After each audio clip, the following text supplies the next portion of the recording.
اللهم صل على سيدنا محمد.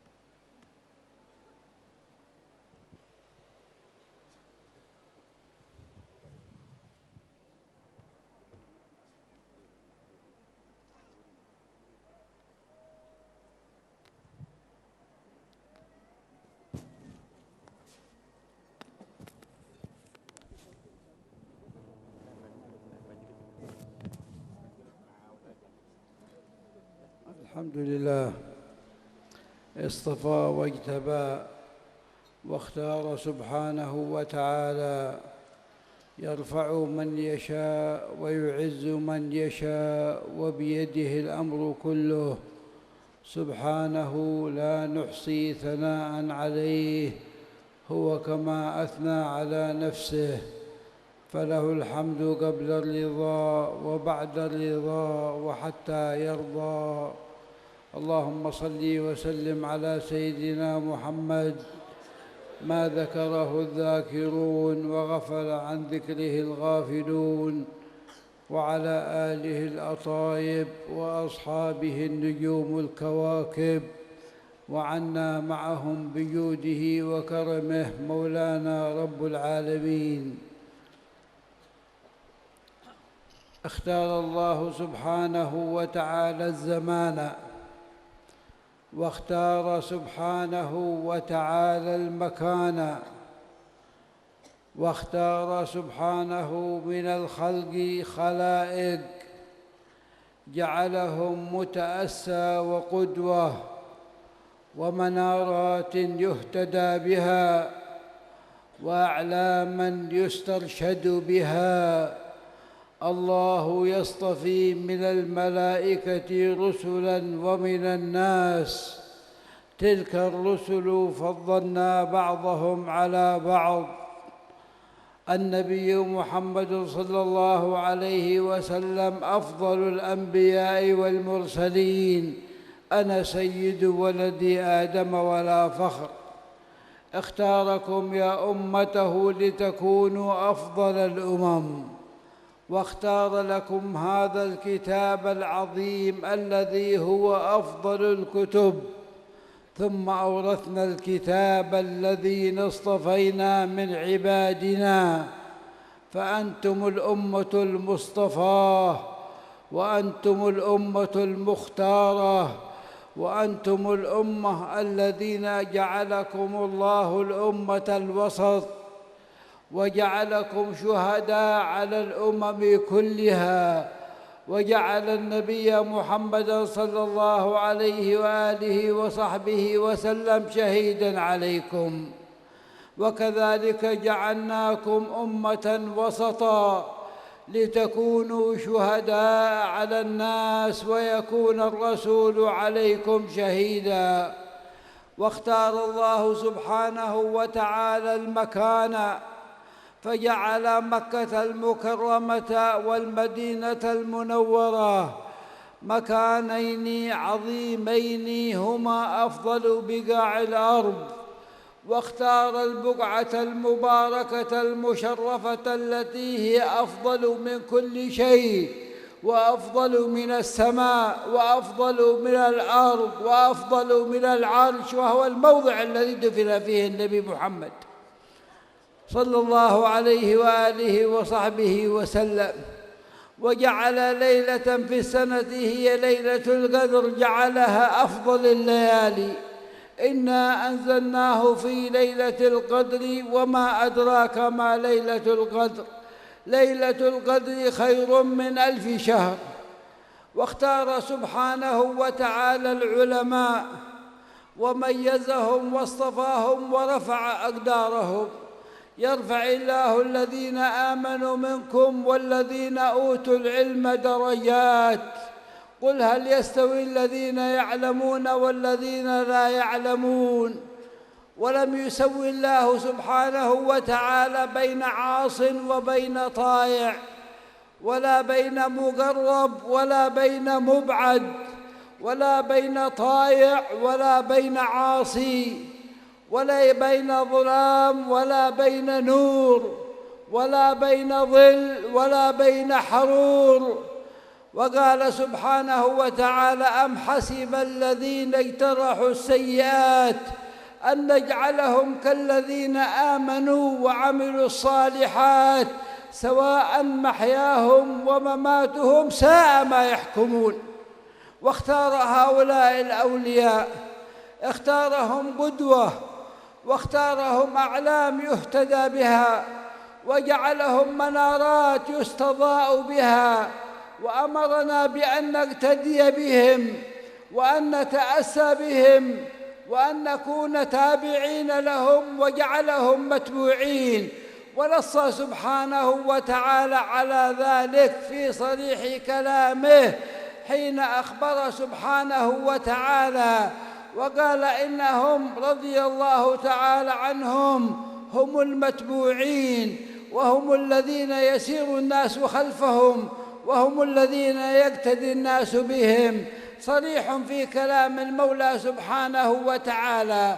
وجعل هذا هو العلم، أن يتأدب الناس مع الأولياء، وأن يتأدب الناس مع العلماء. وأخبر سبحانه وتعالى في قصة موسى والخضر حينما التقى موسى بالخضر قال له: هل أتبعك على أن تعلمني مما علمت رشدا؟ قال له: أريد أن أتبعك وأن أسير معك. والله سبحانه وتعالى أخبر حين قال سبحانه وتعالى بأن هؤلاء هم المتبوعين، وأن هؤلاء هم الذين يسير الناس وراءهم، وأن الناس هم الذين يقتدون بهم، وهم الذين يتأسون بهم. أولئك الذين هدى الله فبهداه مقتده.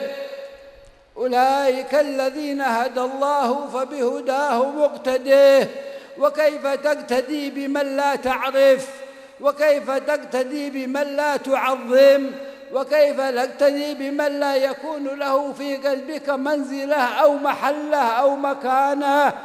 وجعل سبحانه وتعالى ذلك التعظيم لهم وذلك التبجيل لهم جعله سبحانه وتعالى من تقوى القلوب.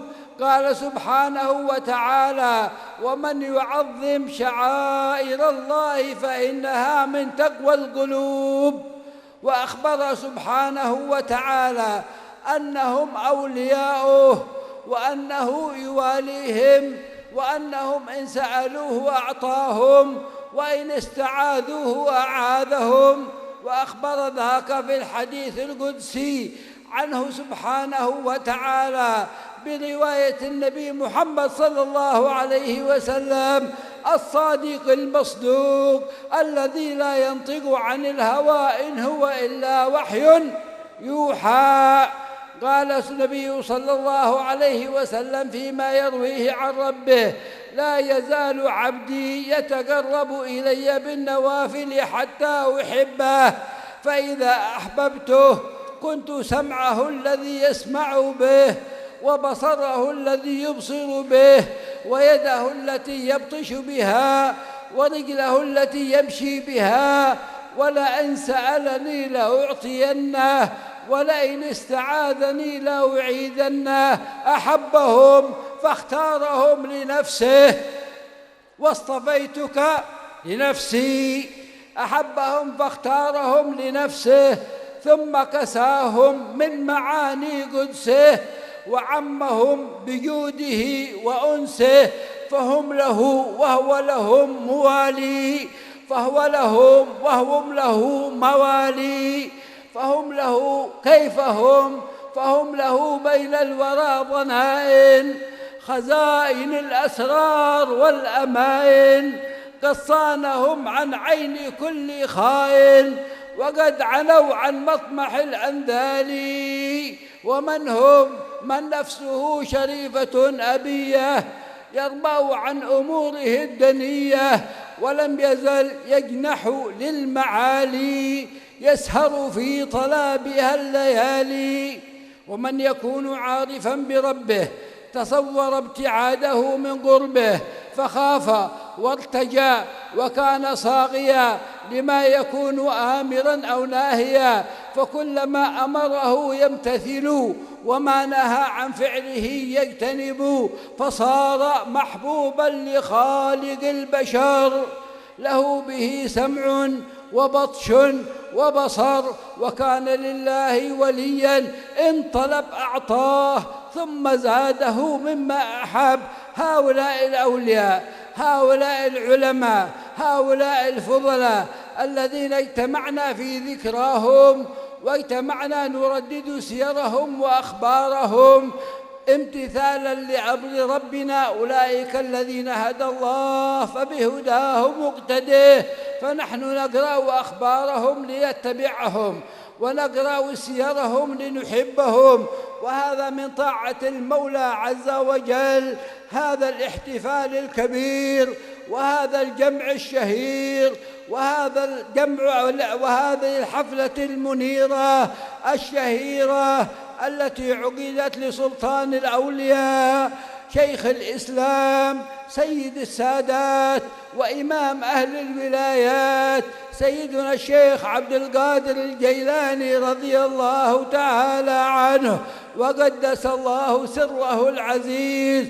ومنه في الشيخ عبد القادر ابتهجت طلائع الفضل نورا في محياه، كالشمس تظهر من أقصى مطالعها نورا، وكالبدر ملء العين مرآه، وكالسحاب إذا استمطرته كرما، وكالصبا خلقا إن رق مهواه. من آل فاطمة الزهراء ذو شرف أتى به الدهر فردا عن مثناه، على جلالته أنوار طلعته كالسيف إن راق حسنا رق حداه. هؤلاء الأولياء، هؤلاء العظماء، هؤلاء الذين أحبهم الله، هؤلاء الذين اختارهم الله سبحانه وتعالى وجعل محبتهم واجبة في قلوبنا، وجعل قلوبنا إذا تعلقت بهم إنما تتعلق به سبحانه وتعالى، وجعلهم وسائل للمطالب، وجعلهم سبحانه وتعالى بيننا وبينه يبلغون ما أمر الله سبحانه وتعالى به، ويرسمون الطريق ويرسمون المعالم، وجعل ذكرهم دائما مترددا لا ينقطع، وجعل العباد مشغولين بذكرهم. ونحن نسمع النبي محمد صلى الله عليه وآله وسلم وهو يقول صلى الله عليه وآله وسلم: إن الله إذا أحب عبدا نادى جبريل أني أحب فلان، فينادي جبريل فتحبه الملائكة فيضع الله له القبول في الأرض. وسيدنا الشيخ عبد القادر كان ممن كان هذا حاله. نحن نرى ونعجب ما نشاهده هنا وما نشاهده في إفريقيا وما نشاهده في الهند وما نشاهده في المغرب وما نشاهده في المشرق، كيف وضع الله هذه المحبة لهذا الإمام العظيم وهذا العلم الشهير. كيف ذاك؟ إنما هو محبة من الله سبحانه وتعالى، وهو سبحانه وتعالى إذا شغل الناس بقلوب عبد من العباد جعلها متعلقة بذلك العبد. نحن نشاهد الدول في زماننا هذا تقيم لها وزارات تسميها وزارات الإعلام. هذه وزارات الإعلام تقوم بدعاياتها وبجرائدها وبتلفزيوناتها وبالراديوهات مالها وغيرها من أجل غرض من الأغراض، لكن هؤلاء الأولياء لا إذاعات ولا تلفزيونات ولا وزارات، إنما هو امتداد لكلام المولى سبحانه وتعالى في المحبة: إن الذين آمنوا وعملوا الصالحات سيجعل لهم الرحمن ودا. هذا كله من مظاهر الود الذي جعله الله سبحانه وتعالى لهؤلاء الأولياء، لهؤلاء العظماء رضي الله تعالى عنهم. لكن هذا الشيخ الكبير هذا الإمام الشهير الذي نجد ذكره يتردد، ماذا أحدث في العالم؟ ماذا صنع للمسلمين؟ ماذا صنع للجميع؟ كان رحمه الله تعالى قلبه على أمة محمد صلى الله عليه وسلم حدب، وقلبه لهم محب، وقلبه شفيق عليهم. كان يحب الفقراء ويحب الضعفاء ويهتم بطلبة العلم ويهتم بأمر المسلمين. وكان يقول رضي الله تعالى عنه، يقول لتلاميذه، يقول لحاضري كلامه، وامتد ذلك عبر القرون. اسمعوا ماذا كان يقول. كان يقول: والله إن كان لي جاه عند ربي لأحملنكم من أولكم لآخركم، يعني أكون شفيعا لكم عند الله سبحانه وتعالى.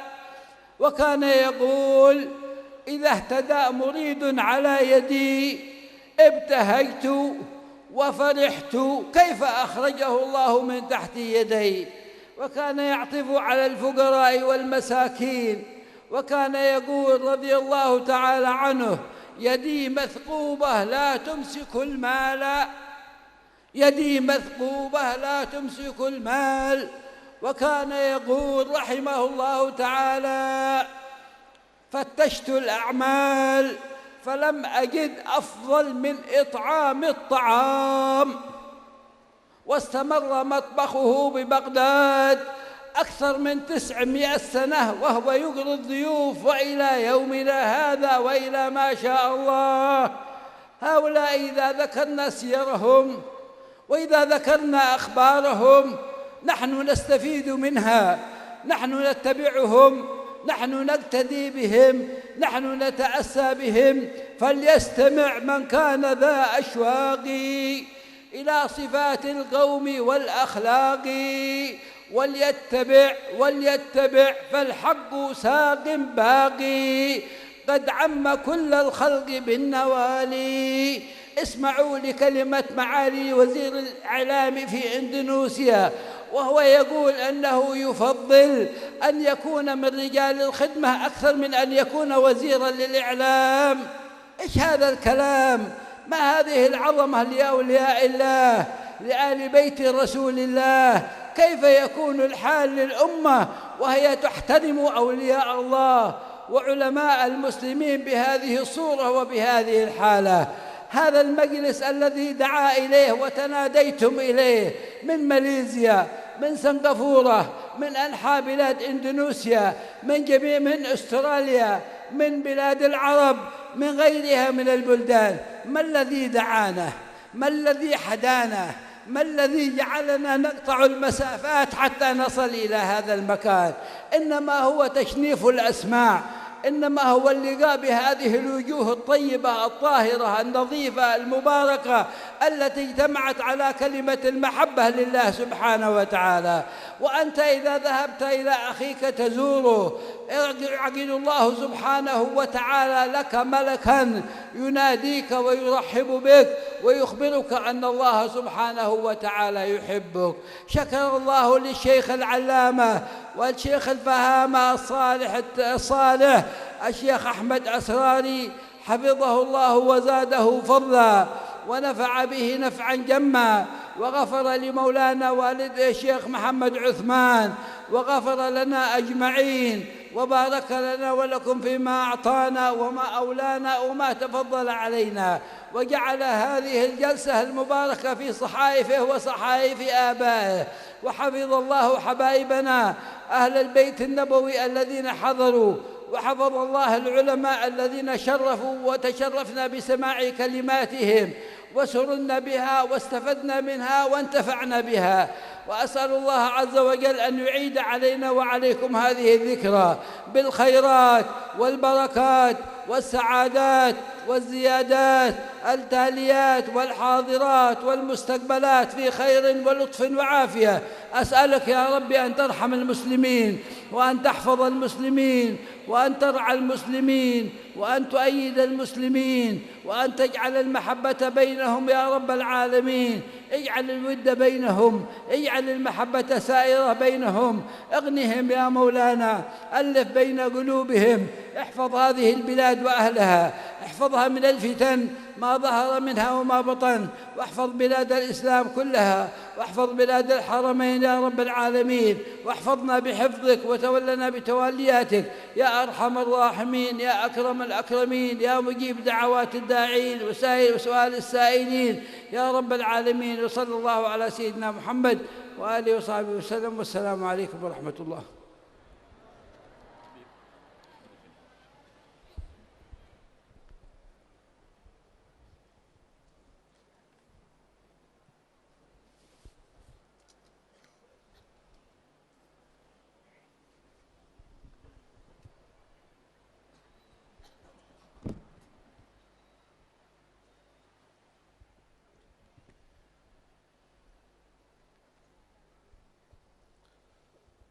Assalamualaikum warahmatullahi wabarakatuh.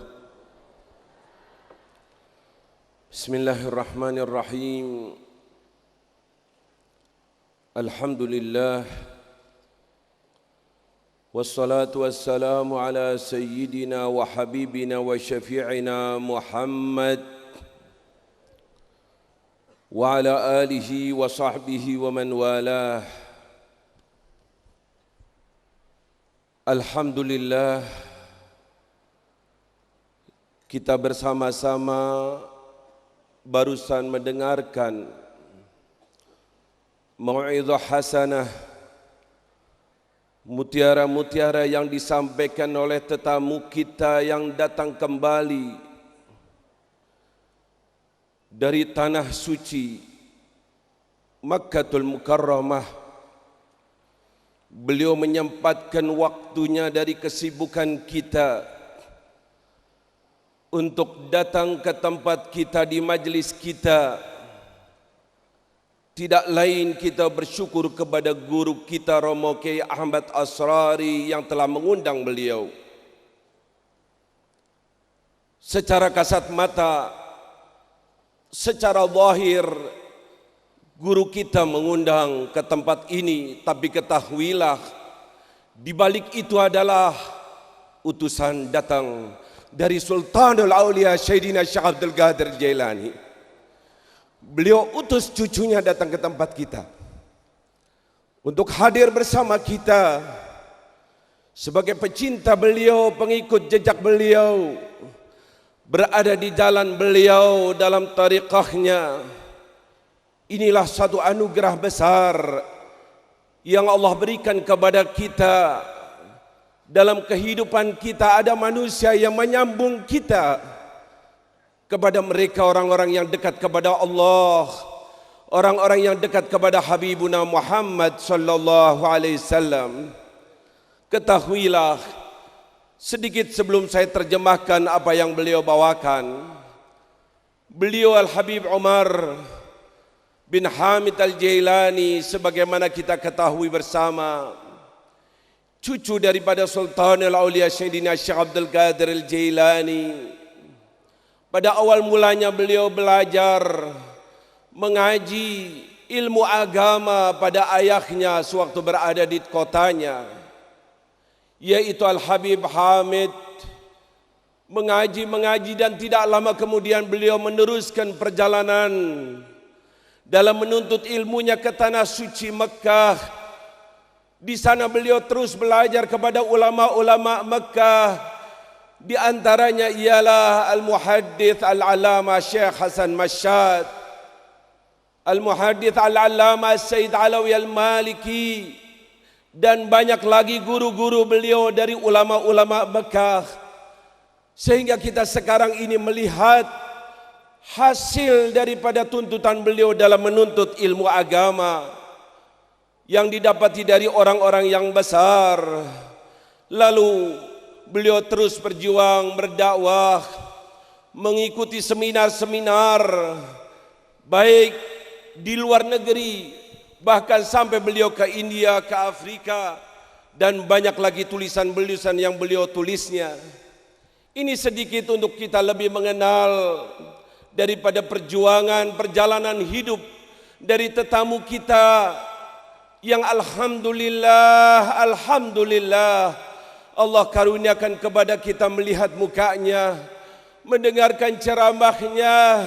Semuanya ini tertanda bahwa kita terus tidak putus hubungan dengan Sultan Al-Aulia Sayyidina Syekh Abdul Qadir Al-Jailani. Beliau barusan saja memulai khutbahnya dengan bersyukur kepada Allah Subhanahu wa taala, di mana Allah Subhanahu wa taala mengangkat sebagian hambanya dan merendahkan sebagiannya. Semuanya itu ada di tangan Allah Subhanahu wa taala. Itu tidak lain adalah kekuasaan Allah Subhanahu wa taala. Serta bersolawat pada junjungan besar Nabi kita Muhammad sallallahu alaihi wasallam. Salawat sebanyak orang-orang yang selalu berzikir kepada Allah Subhanahu wa taala. Salawat sebanyak orang-orang yang lupa berzikir kepada Allah Subhanahu wa taala, serta pada keluarganya dan para sahabatnya. Beliau Al-Habib Umar menerangkan kepada kita bahwa Allah memilih daripada makhluk-makhluknya. Ada kalanya Allah tempilih salah satu tempatnya di bumi ini, memilih daripada hamba-hambanya, sehingga ada tempat-tempat yang mulia. Begitu juga ada daripada hamba-hamba Allah yang mulia. Tidak lain dijadikan pilihan Allah untuk kita tiru jejaknya, mengikuti langkahnya.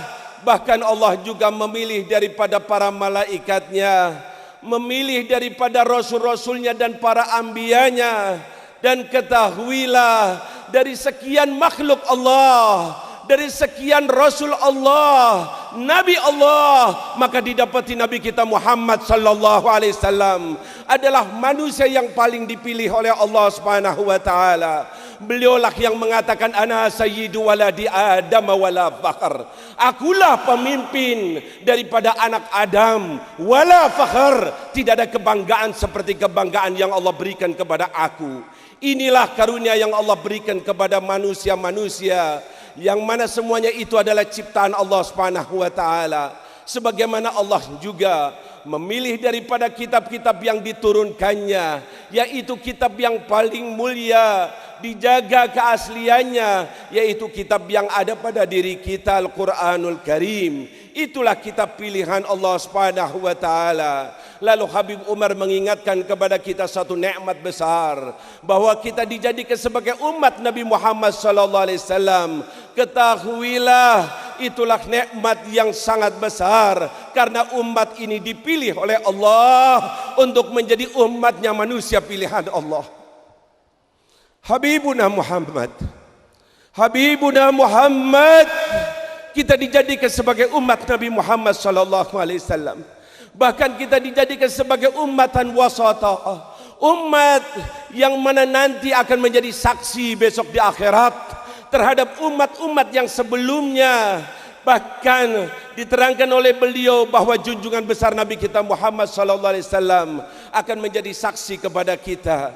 Inilah pilihan Allah, inilah kekuasaan Allah. Lihatlah dari tempat-tempat yang Allah pilih, di antaranya adalah Mekah dan Madinah. Itulah sebaik-baiknya tempat. Bahkan diterangkan ada di sana suatu tempat di Madinah Al-Munawwarah, yang mana tempat itu lebih afdal daripada langit, lebih afdal daripada kursi. Itulah tempat di mana di tempat itu dihampit jasad junjungan besar Nabi kita Muhammad. Tempat di mana dikuburkan Nabi Muhammad sallallahu alaihi wasallam, itulah tempat yang paling mulia. Beliau terangkan kepada kita agar kita sadar bagaimana kekuasaan Allah. Begitu juga Allah Subhanahu wa taala memilih dari malam-malam hari yang kita lalui ini, ada satu malam yang sangat mulia, Bahkan diterangkan malam itu lebih afdal daripada 1000 malam, yaitu malam Lailatul Qadar. Ini pilihan Allah, ini pilihan Allah. Di antara makhluk-makhluknya ialah ada di sana diangkat juga dipilih oleh Allah, yaitu para ulamanya. Bahkan diterangkan para ulama itu diangkat derajatnya oleh Allah Subhanahu wa taala lebih daripada derajatnya manusia-manusia yang beriman secara umumnya. Bahkan ditegaskan oleh beliau dari firman Allah, apakah sama manusia-manusia yang mengetahui hukum-hukum Allah dengan manusia-manusia yang tidak mengetahuinya? Inilah pilihan Allah Subhanahu wa taala terhadap makhluk-makhluk Allah, ciptaan Allah. Begitu juga Allah memilih daripada hamba-hambanya untuk menjadi kekasih-kekasihnya, yaitu para aulia Allah. Mereka menjadi para wali Allah, tidak lain adalah pilihan Allah, dijadikan sebagai qudwah, suri tauladan, agar kita mengikuti jejaknya, agar kita berada di barisannya, agar kita meniru apa yang telah dilakukannya, sehingga kita mengikuti jejak mereka. Kita berada dalam tabi'ina lahum, mengikuti jejak mereka, sebagaimana diterangkan bahwa Allah Subhanahu wa taala telah mengangkat mereka kedudukan yang sangat tinggi. Barang siapa sudah diangkat derajatnya, maka mereka menjadi qudwah, turi tauladan buat kita. Itulah yang disebutkan oleh Allah Subhanahu wa taala, fa bihudahu muqtadih, maka hendaknya dengan petunjuk mereka lah kalian mengikuti jejaknya, yaitu orang-orang yang telah diberi oleh Allah Subhanahu wa taala, yang telah dipilih oleh Allah Subhanahu wa taala untuk mendapatkan petunjuk dari Allah Subhanahu wa taala. Beliau berpesan kepada kita, hendaknya kita berusaha untuk bersopan santun kepada para aulia Allah, kepada para ulama, hormati mereka. Jagalah dirimu, adakan dirimu sebagai pengikut jejak mereka. Sengaja Allah terangkan dalam Al-Quranul Karim kejadian yang terjadi pada Nabi Musa dan Nabi Khidir. Pelajarilah bagaimana Nabi Musa alaihissalam mengikuti jejak daripada Nabi Khidir karena ingin mendapatkan ilmunya. Jadi pengikutnya, niscaya kita akan selamat. Itulah mereka, orang-orang yang telah mendapatkan petunjuk dari Allah. Petunjuk dari Allah. Ulaika alladzina hadahumullah, telah dibukakan hatinya oleh Allah Subhanahu wa taala, maka mengikuti jejaknya. Jangan ikuti yang lainnya. Jangan ikuti orang yang tidak kau kenal. Jangan ikuti orang yang tidak punya kedudukan di sisi Allah. Jangan ikuti manusia-manusia yang jauh daripada Allah Subhanahu wa taala. Bahkan Habib Umar mengatakan, bagaimana kau mengikuti manusia-manusia yang tidak diberi petunjuk oleh Allah Subhanahu wa taala? Karena kau sebagai pengikutnya, ketahuilah, beliau tegaskan kepada kita, menghormati, mengagung-agungkan daripada kedudukan para aulia Allah, termasuk daripada syiar Islam.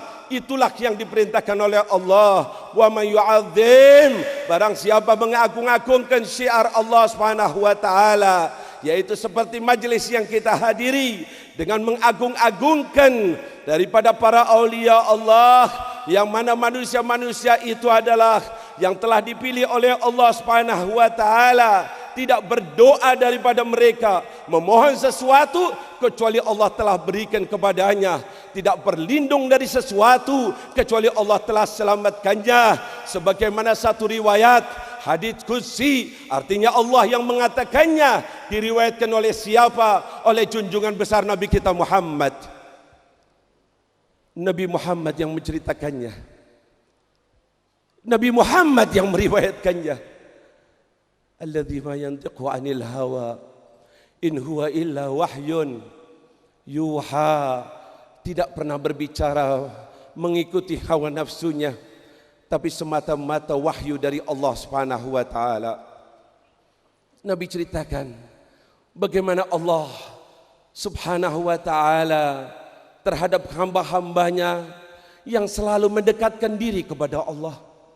Lagi-lagi ibadah, lagi-lagi sholat nawafil, lagi-lagi sholat sunnah, terus menerus hingga dekat kepada Allah. hingga manusia-manusia itu menjadi kekasih Allah. Sebagaimana kita lihat dalam sejarah biografi mereka, disitulah akhirnya Allah tegaskan bahwa tangan mereka adalah tangan Allah. Penglihatan mereka adalah penglihatan Allah. Tidak menghendaki sesuatu kecuali Allah kabulkan permintaannya, dan tidak berlindung dari sesuatu kecuali Allah selamatkan dari apa yang dilindungnya. Inilah daripada kedudukan para aulia Allah, ditegaskan oleh beliau dengan bait-bait syair dari para ulama, sifat-sifat para aulia Allah yang selalu menjalankan perintah Allah, meninggalkan larangan-larangan Allah, yang akhirnya menjadi kekasih Allah Subhanahu wa taala. Permintaannya dikabulkan oleh Allah.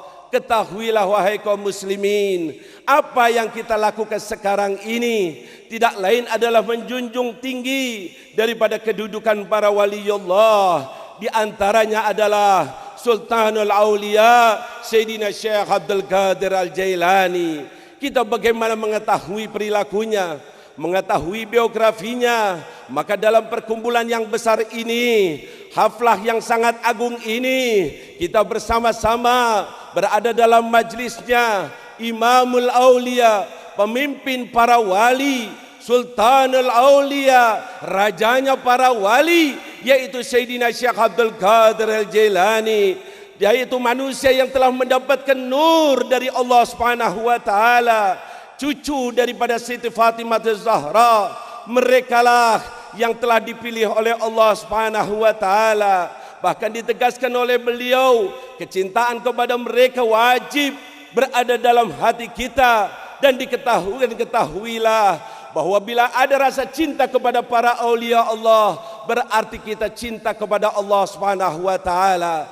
Kalau kita mengikuti jejak mereka, berarti kita berada dalam satu amalan ibadah yang mana mereka itu selalu mengikuti perintah-perintah Allah Subhanahu wa taala. Bahkan ditegaskan oleh beliau sebuah hadis yang sahih bahwa Allah Subhanahu wa taala kalau mencintai seseorang, memanggil malaikat Jibril dan mengatakannya, wahai Jibril, aku mencintai fulan, maka cintailah itu manusia, maka dicintailah manusia itu. Ingin tahu, diterangkan dalam hadis itu, maka manusia itu didapati qabul, diterima oleh khalayak ramai oleh manusia. Tertanda bahwa manusia itu dicintai oleh Allah Subhanahu wa taala. Kita menyaksikan bagaimana Syekh Abdul Qadir Al-Jailani, bagaimana di tanah air kita, di majelis kita, bahkan beliau mengatakan di Afrika juga di sana, Syekh Abdul Qadir Al-Jailani sangat dicintai. Begitu juga di India, bahkan di pelosok-pelosok dunia, semuanya ini menunjukkan akan kecintaan Allah Subhanahu wa taala kepada Sultanul Aulia Sayyidina Syekh Abdul Qadir Jailani. Keuntungan besar bagi kita, termasuk pecinta-pecinta mereka. Al-Habib Umar mengingatkan kepada kita apa yang sudah kita dengarkan tadi dari menteri kita, di mana dalam sambutannya mengatakan kepada kita, seandainya aku menjadi salah satu anggota Al-Khidmah, niscaya hal itu lebih baik daripada kedudukanku sebagai menteri. Ini tidak lain kedudukan satu kataan yang sangat indah, kecintaannya kepada aulia Allah, kecintaannya kepada cucu Rasulullah sallallahu alaihi wasallam. Bahkan Habib Umar menegaskan, kalau para menteri, khususnya menteri yang memberikan penerangan kepada kita, mereka menerangkan apa yang mereka inginkan lewat television, lewat televisi, lewat koran-koran dan segala macamnya. Tujuannya agar apa yang mereka programkan, mereka inginkan didengar oleh khalayak ramai. Adapun para aulia Allah, tidak ada televisi, tidak ada koran, tapi langsung pemberian daripada Allah Subhanahu wa taala. Semuanya itu didapati dikarenakan di hatinya ada keimanan yang kuat dan mengikuti perintah-perintah Allah, sehingga ditegaskan sayaj'alulahumur rahman wudda. Allah berikan kepadanya para aulia Allah al-wud, sehingga kita semuanya mencintainya tanpa ada koran lebih dahulu, tanpa ada televisi lebih dahulu. Inilah satu kemuliaan besar kita menghadiri acara haulnya Sultanul Aulia Sayyidina Syekh Abdul Qadir Al-Jailani. Beliau Al-Habib Umar menegaskan kepada kita, marilah kita tengok apa yang dilakukan oleh Sultanul Aulia Sayyidina Syekh Abdul Qadir Jailani. Kedudukan yang mulia, kemuliaan yang sangat hebat ini didapati beliau selalu dalam hatinya memikirkan akan keadaan umat Islam. Hatinya selalu penuh kasih sayang terhadap umat Islam. Cinta kepada mereka-mereka yang fakir. Ingin selalu membantu. Cinta kepada mereka yang menuntut ilmu agama. Selalu berusaha membantu kepada hajat-hajatnya umat Islam. Lihatlah hati yang penuh perhatian terhadap umat Nabi Muhammad SAW. Diwarisi dari Nabi Muhammad SAW. Penuh kasih sayang.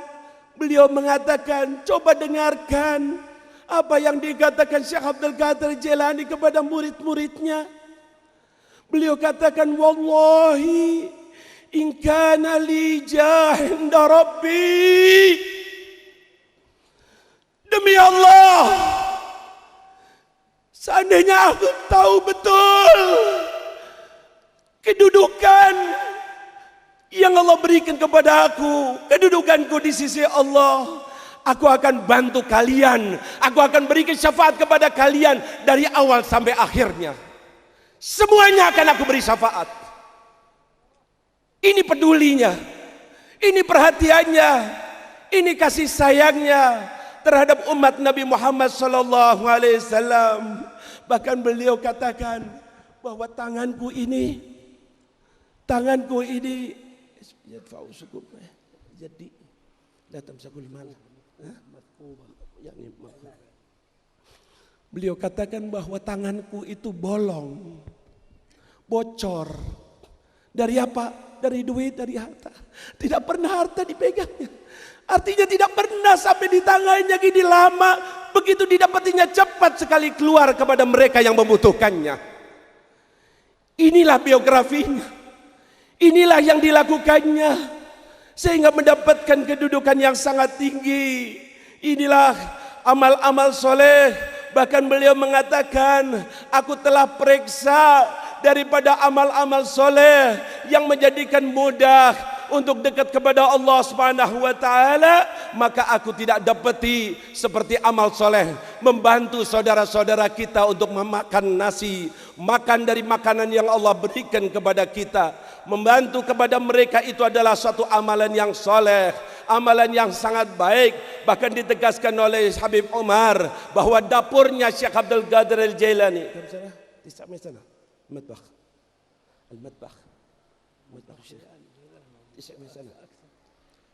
lebih daripada 900 tahun dapurnya Syekh Abdul Qadir Jailani terus mengepul sampai saat ini untuk memberikan makan kepada mereka yang membutuhkan. Inilah salah satu yang ditempuh oleh beliau. Tidak lain, berikanlah pada hati kita untuk menirunya. Amin ya Allah. Amin ya Allah. Amin ya Allah. Sehingga kita berada di jalannya orang-orang yang saleh, jalannya orang-orang yang diridhai Allah Subhanahu wa taala, hingga kita bersama-sama insyaallah sebagaimana dihidupkan oleh Allah, mencintai orang-orang yang saleh, besok dikumpulkan bersama orang-orang yang saleh. Bahkan Habib Umar mengatakan, lihatlah yang datang di tempat ini dari segala macam penjuru manusia datang. Ada yang dari Malaysia, ada yang dari Singapura, ada yang dari sana dan sini. Semuanya itu dikarenakan rasa cinta, cinta dalam hatinya, cinta kepada Allah, cinta kepada orang-orang yang saleh. Ini semuanya ini tidak lain suatu karunia yang Allah berikan kepada kita, dan kita mensyukuri atas perjuangan, atas dakwah, atas ajakan daripada Syekh Al-Allamah, guru kita Kiai Ahmad Asrari, di mana didoakan oleh beliau semoga ilmu-ilmunya terus bermanfaat bagi kita. Semoga Allah Subhanahu wa taala memberikan panjang umur, semoga terus membimbing kepada kita, dan semoga Allah mengampuni kepada ayahnya, yaitu Syekh Uthman Al-Ishaqi, dan semoga menjadikan pertemuan kita, majlis kita adalah majlis yang diridhai oleh Allah Subhanahu wa taala dan terus berlanjut, berjalan, berulang-ulang, bertambah kebaikannya dalam keadaan sehat, dalam keadaan sempurna, dan semoga Allah Subhanahu wa taala menjaga umat Islam dan menjadikan kecintaan di antara kita, kasih sayang sesama kita, sehingga kita bersama-sama berada dalam garisnya orang-orang yang soleh. Semoga Allah Subhanahu wa taala menjaga negara kita, negara Indonesia, menjaga tanah Haramain Makkah dan Madinah, dan menjaga daripada negara-negara orang Islam. Inilah sebagian daripada doa-doa beliau yang telah dipanjatkannya, yang kita semuanya telah mengamininya. Yakinilah doa-doa itu akan dikabulkan oleh Allah. Akan datang saatnya kita tahu-tahu berubah menjadi hamba-hamba Allah yang soleh. Tanpa dirasa lagi keluar dari tempat ini, akhlak kita tambah baik, dosa-dosa kita diampuni oleh Allah Subhanahu wa taala. Dan yakinilah Syekh Abdul Qadir Jailani tidak akan melupakan kepada kita. Jagalah itu kenikmatan sampai nanti kita dipanggil oleh Allah, dan tetap dalam hati kita rasa cinta kepada para aulia Allah, tertanda rasa cinta kita pada junjungan besar Nabi kita Muhammad, rasa cinta kita kepada Allah Subhanahu wa taala, dan itulah tertanda besar kita akan digolongkan sebagai hamba-hamba Allah yang mendapatkan husnul khatimah, husnul khatimah, wa alhiqna bis salihin, dan dikumpulkan besok bersama orang-orang yang saleh. Semoga Allah Subhanahu wa taala membukakan hati kita. Semoga Allah membukakan hati kita. Semoga Allah membukakan hati kita, menghilangkan karat-karat yang ada dalam hati kita, sehingga kita bersih hati kita dan mudah bertemu dengan orang-orang yang bersih. Mudah bertemu dengan orang-orang yang bersih. Mudah bertemu dengan orang-orang yang bersih. Jangan kau sia-siakan majelis ini ya Allah. Jangan kau sia-siakan pertemuan ini ya Allah. Jangan kau sia-siakan apa yang diusahakan guru kami ya Allah. Inilah yang dapat saya terjemahkan. Semoga apa yang kita dengarkan bisa membawakan manfaat bagi kita dan keluarga kita. Amin ya rabbal alamin. Hadza wal afu minkum. Wassalamualaikum warahmatullahi wabarakatuh.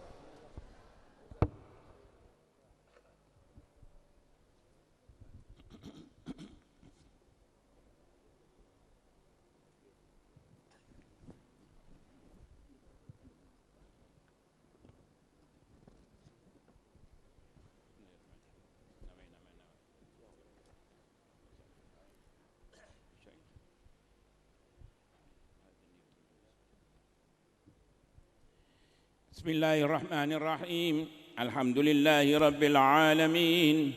Allahumma salli wa sallim wa barik ala sayyidina Muhammad wa ala alihi wa sahbihi ajma'in. Ja'alana Allah wa iyyakum mimman yastawjibu syafa'atahu wa yarju min Allahi rahmatahu wa ra'fatahu. Allahumma bihurmati hadha an-nabiyil karim وآله وأصحابه السالكين على منهجه القويم اجعلنا من خيار أمته واسترنا بذيل حرمته واحشرنا غدا في زمرته واستعمل ألسنتنا في مدحه ونصرته وأعنا متمسكين بسنته وطاعته وأمتنا اللهم على حبه وجماعته. اللهم أدخلنا معه الجنة فإنه أول من يدخلها وأنزلنا معه في قصورها فإنه أول من ينزلها وارحمنا يوم يشفع للخلائق فترحمها. اللهم ارزقنا زيارته في كل سنة ولا تجعلنا من الغافلين عنك ولا عنه قدر سنة.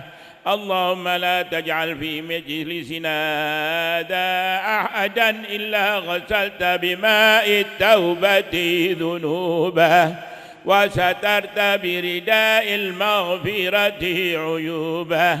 اللهم إنه كان معنا في السنة الماضية إخوان منعهم القضاء عن الوصول إلى مثلها، فلا تحرمهم ثواب هذه الساعة وفضلها. اللهم ارحمنا إذا صرنا من أصحاب القبور، ووفقنا لعمل صالح يبقى ثناه على ممر الدور.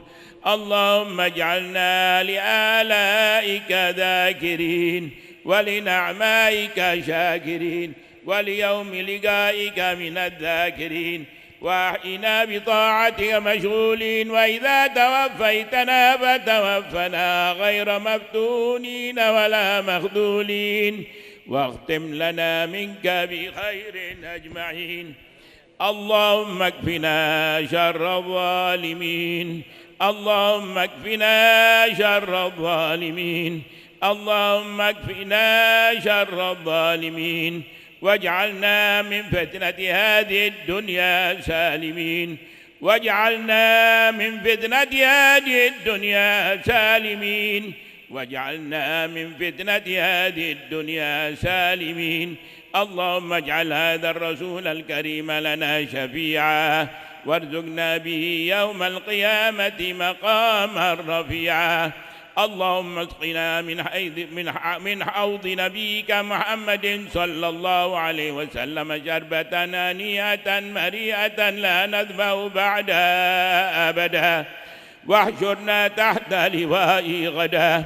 اللهم اغفر لنا به ولآبائنا ولأمهاتنا ولمشايخنا ولمعلمينا وذوي الحقوق علينا، ولمن أجرى هذا الخير في هذه الساعة، ولجميع المؤمنين والمؤمنات والمسلمين والمسلمات الأحياء منهم والأموات، إنك قريب مجيب الدعوات وقاضي الحاجات وغافر الذنوب والخطيئات يا أرحم الراحمين.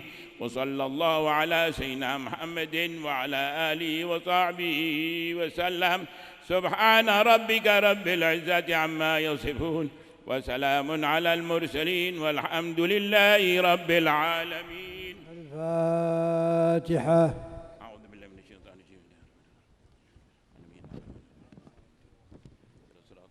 بحق الفاتحة والمعظمة والسبع المثاني أن تفتح لنا بكل خير، وأن تجعلنا من أهل الخير، وأن تتفضل علينا بكل خير، وأن تعاملنا معاملتك لأهل الخير، وأن تحفظنا في أدياننا وأنفسنا وأموالنا وأهلنا وأولادنا وأحبابنا من كل محنة وفتنة وبؤس وضير، إنك ولي كل خير ومتفضل بكل خير ومعطل لكل خير يا أرحم الراحمين. وصلى الله على سيدنا محمد وعلى آله وصحبه وسلم. الحمد لله رب العالمين.